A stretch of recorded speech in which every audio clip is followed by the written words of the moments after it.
It's the 1940s, World War II.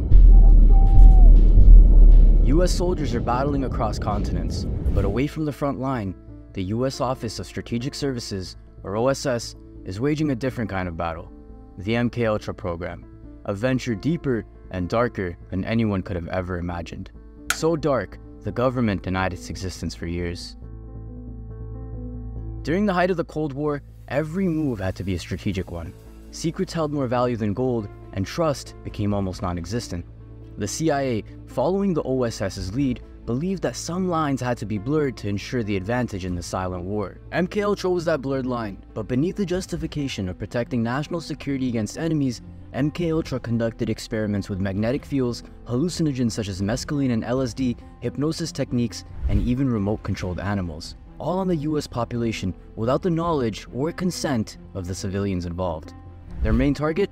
Conquering the human mind, a powerful tool that could easily become their most formidable weapon. In the 50s, the CIA initiated one of its darkest sub-projects, Midnight Climax. Under the guise of ordinary buildings in San Francisco, New York, and Los Angeles, behind two-way mirrors, CIA agents observed the reactions and behaviors of unsuspecting participants, while prostitutes hired by the agency dosed their clients with LSD.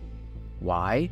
The idea was to study the effects of the drug in a real-life setting, but it was also a test of vulnerability and blackmail, assessing how individuals might act under the influence when faced with potentially compromising situations. As consequences to these experiments, individuals face prolonged psychological effects, and some reports suggest even fatal outcomes. The ethics? Non-existent, but in the eyes of the agency, all was fair in drugs in the Cold War. In their relentless pursuit of mind manipulation tools, the CIA stumbled upon magic mushrooms, specifically the psilocybin compound. While indigenous cultures had used these spiritual rituals for centuries, the West was largely unaware of its psychedelic potential. The CIA saw another opportunity. Dr. James Moore, a chemist on their payroll, collaborated with R. Gordon Wasson, a mycologist who had experienced these indigenous ceremonies firsthand. Together, they aimed to isolate and understand the effects of psilocybin. Their research not only unveiled its mind-altering properties, but also inadvertently introduced the mushroom to the broader Western world. Figures like Timothy Leary got wind of it. People ask me how many times have I taken LSD. Now I've been experimenting with the brain for like 40 years, you know. I say, it's like how many times have I made love? I don't count, like Wilt Chamberlain, the basketball player. But there's one thing I know, not enough. And soon, the 1960s counterculture was heavily influenced by these very mushrooms, leading to a cultural shift in perception and consciousness. Meanwhile in Montreal, Dr. Ewan Cameron was pushing the boundaries of the mind in other ways. With MKUltra's funding, he employed tactics like psychic driving, massive LSD doses, and electroshock treatments. While his intent was to wipe out patients' memories and reprogram them, the results were often traumatic, leaving lasting scars on many. While drugs dominated much of MKUltra's spotlight, the CIA didn't solely bank on them. Another frontier was bioelectronics, thought devices and implants, technologies that at the time seemed like they jumped straight out of a comic book. Researchers pursued tech that could influence behavior remotely. Some experiments involved electric brain implants in animals, turning them into unwitting spies or messengers manipulated at a distance. If they could control an animal's movements, perhaps one day they could do the same with humans. As wild as it sounds, one of the objectives was creating a cybernetic technique which would achieve control over human perceptions, molding them as required. Though the full success of these experiments remains classified, what's undeniable is the CIA's ambition to push the realms of what was possible with their technology. Chemicals in the human psyche. It's a dance the CIA was keen on mastering. Beyond just mind control, they aimed for the heart, literally.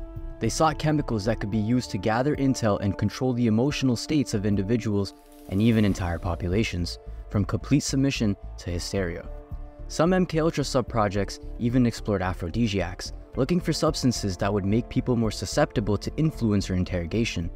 The line between science and science fiction kept blurring as they ventured into these emotional landscapes, proving there was no avenue they wouldn't explore in their quest for control. Hypnosis, a technique often associated with stage shows and therapy sessions, but for the heads of MKUltra, it represented another avenue to control the human psyche. The allure was evident. If they could perfect it, agents could be sent on covert missions with instructions locked away in their subconscious, only to be unlocked with a specific trigger or phrase. It was the perfect method for safeguarding secrets. Even if an agent was caught, they couldn't spill what they didn't consciously know. There was also the potential of implanting ideas or directives in an enemy's mind without them being aware. This raised the prospect of turning foes into allies or spies without their knowledge. Under extreme secrecy, these illegal experiments extended between 1953 and 1973.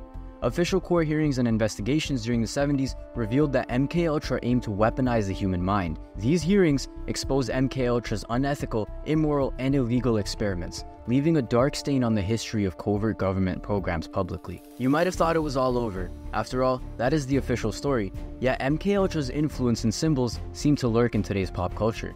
Symbols carry weight, often revealing more than they conceal. In the context of MKUltra, several symbols have been repeatedly associated with it. Eyes. Representing observation and omnipresence, eyes are believed to signify the constant surveillance and control exerted by the project. Butterflies. Symbolizing transformation, the monarch butterfly in particular is said to represent the metamorphosis of the human mind under external control. Wildcats. Their fierce and predatory nature makes wildcats a symbol for heightened combat and protective instincts, possibly due to mental conditioning. Clocks. Indicative of the manipulation of time perception, clocks may represent altered states of consciousness or the fragmentation of memory. Mirrors. Embodying duality, mirrors suggest the creation of altered personalities or compartmentalized sections within the mind. Rainbows. Signifying a spectrum of personalities or states of being, rainbows are thought to denote the range of potential mental conditioning. Spirals. A visual representation of going deeper, spirals can denote the journey into the subconscious or the process of indoctrination. Dolls. Symbolizing a lack of free will or autonomy, dolls can represent individuals under the complete influence or control of external forces. Masks. Signifying the hidden identities or suppressed realities, masks can hint at the duality of subjects or their transformed personas. Checkerboard. Representing duality and contrast, the alternating pattern is believed to symbolize the balance between control and autonomy, or the play of light and dark forces on the psyche. These symbols, whether directly connected or simply theorized, have become emblems of MKUltra's covert operations, highlighting its deep-rooted impact on culture and perception. Thank you for making it to the end of the video. Check out the description for all of our socials. Those are our only accounts. If you like this video, be sure to leave a thumbs up and share it with a friend. Let us know in the comments some other symbols you might associate with MKUltra. Until next time, stay curious.